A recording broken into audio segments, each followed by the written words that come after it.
Sup fans, welcome back to my channel. Welcome to another retro movie review. And well, today we're going to be actually, in a way, quickly covering, and there's going to be some spoilers ahead.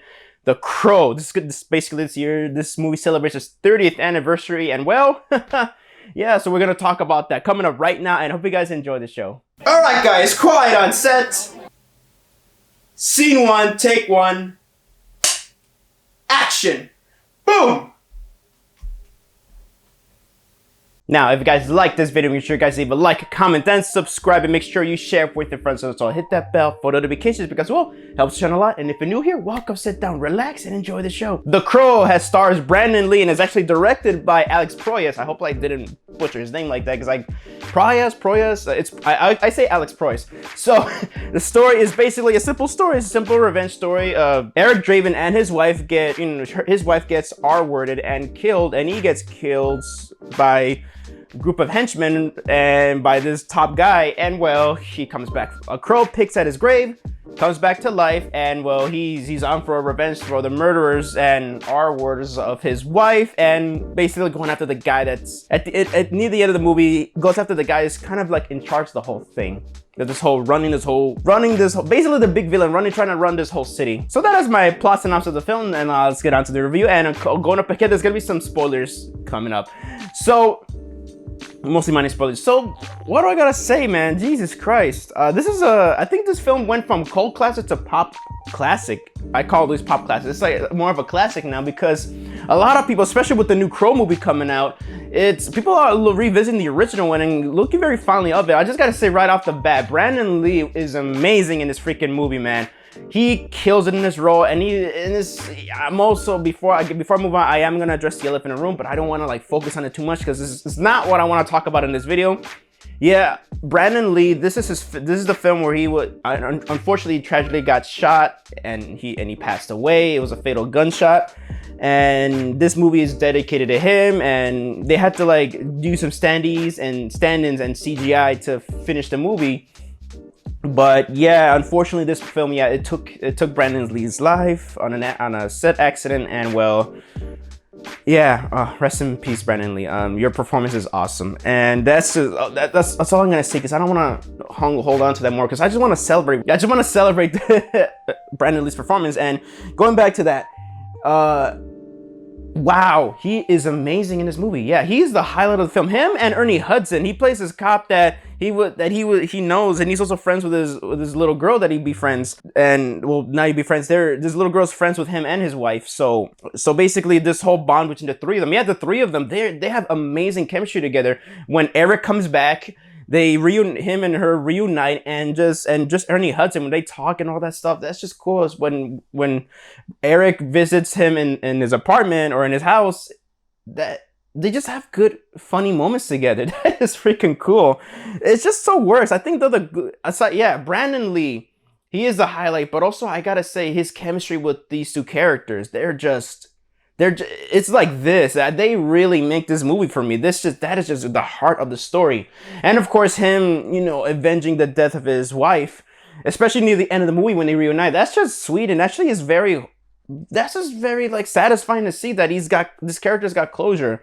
I really like that a lot. So Brandon Lee's performance, he's just so good. He smiles when he's getting sinister and intimidate his enemies, and he's not always all the time mopey in this movie. There's moments where he's like happy, and I like that a lot. I like to see Eric being happy, even though what happened to him was tragic, but he's back and he's happy because he's just happy to see a person that he cares about, just his loved ones, and saying goodbye to them, which is just crazy. Speaking of characters, I say my only nitpick though I gotta have with this movie is that the villains, yeah, they're pieces of shit for what they did, but they're kind of goofy at the same time. Tintin, he could be a badass. He's a badass, but he gets his ass beat by Eric quick. And Skank, that dude is just goofy as hell. Even the main villain just laughs at him when he was trying to Actually, one of my favorite scenes when the main villain, I forget his name, but great actor, by the way. He's actually, the main villain is fun. But I like that scene when he's just laughing. He's like, oh, somebody should have videotaped this and played that back in slow motion. I'm like, that is just funny to me.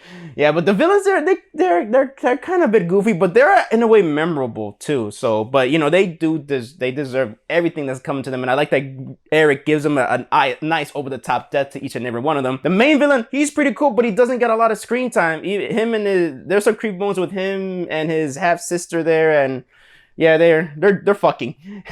But Tony Todd, man, he doesn't get a lot of screen time, and he's amazing. He is very intimidating, especially by the shadows, the way this movie is shot. He is so cool. Speaking of shadows and everything like that, the cinematography is gorgeous here, man. I gotta say, this is a very beautifully shot movie, and I've heard, I think there's a lot of miniature shots here, and that's just freaking awesome. I love that a lot. It is a very well directed film, even though that I feel like another nitpick I have of this film is some of the editing feels a bit shoddy in some areas, but that's just me. But overall, this is a well-directed film and well-acted film. Everybody does a great performance, even though some people get less screen time than others, but it's still good. And the score is beautiful as hell. It actually, I tear up, you know, almost every time I watch the movie.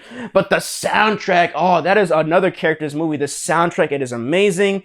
The metal and grunge rock music, I love that shit. So yeah, I love that shit. That's actually, I listen to any kind of music, but rock music, that's my preferred. If I had to pick rock music, my favorite genre, and this movie just highlights that a lot, what I love about this genre. But man, this just awesome. The style is good.